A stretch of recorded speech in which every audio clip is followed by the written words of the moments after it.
but I suppose now I don't have court because it is for placing my kids, which they've been placed with their father and the stepmom 2 weeks ago on a Wednesday, right?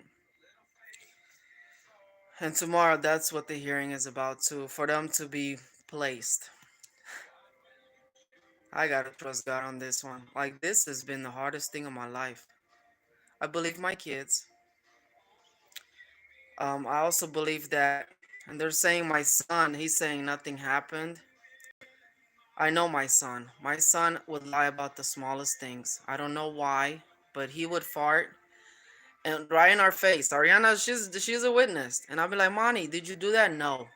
And I would always teach him to tell the truth. I mean, I don't know, but I love you, son. There's something has happened to my son. As a mom, I know that. I know I don't care what strangers interrogate my kids and what are you doing, or however you think you're doing. I know my kids. And looking back at the signs, like, it's okay though, because I gotta let this whole thing play out. Like, if I've learned patience, yo, this is the time, baby. I've learned patience, calm waters. I've learned self-discipline, love, respect, solitude, right?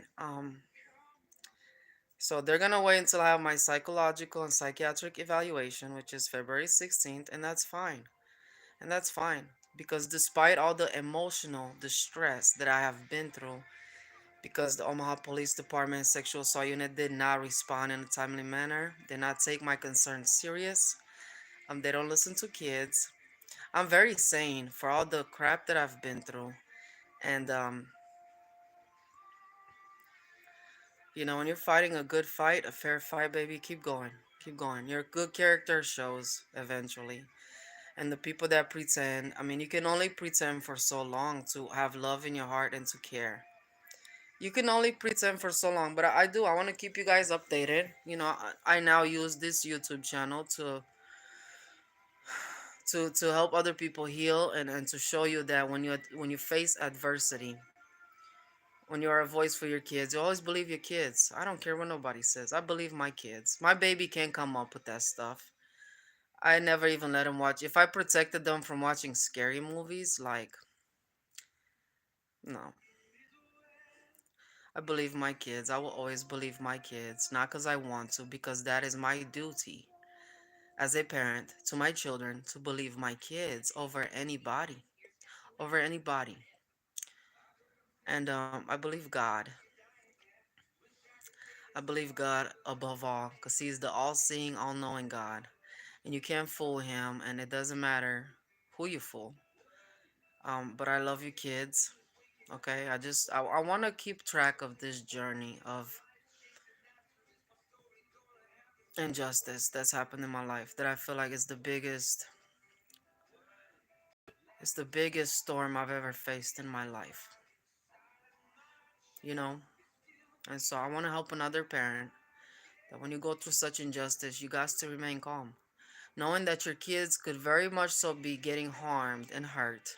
You have to trust the strangers that have been put in a position of power and that have took an oath before God to protect and serve and to see the truth in things. And that's what you have to do. And you got to carry, like me, I carry that love in my heart for my children. I went to the library today. I'm going to study the law so I can really kind of fully understand the law. So when I go before that judge, I can present my rights as a person, right? And this is gonna help me. It's gonna push me to a greater purpose. The pain that I've been through, and it's just not been for no reason. It is what it is. It's weird because you get numb to it, almost as if I've had to detach myself from my kids, and like they passed away. It's so sad. It's a whole another level of pain to detach yourself from your children. I've learned how to detach from people because my history of trauma, but my kids that I've always been very overprotective and caring for. I mean, I've messed up. I've whooped my kids. Yes, I have, but I changed. I turned away from that. And again, victims of domestic violence, baby, we have rights. And if anybody understands, like I said, I would take this case to Supreme Court. If anybody understands victims of domestic violence, the Supreme Court does. And they're overlooking the fact that Randy almost hit me and Zena and all the trauma he has caused in my life and my kids' lives. And they're overlooking him. But again, the enemy does that. It lies, and in the end, it shows who it is. So it doesn't matter. I will never look the same at those people. I will never trust them.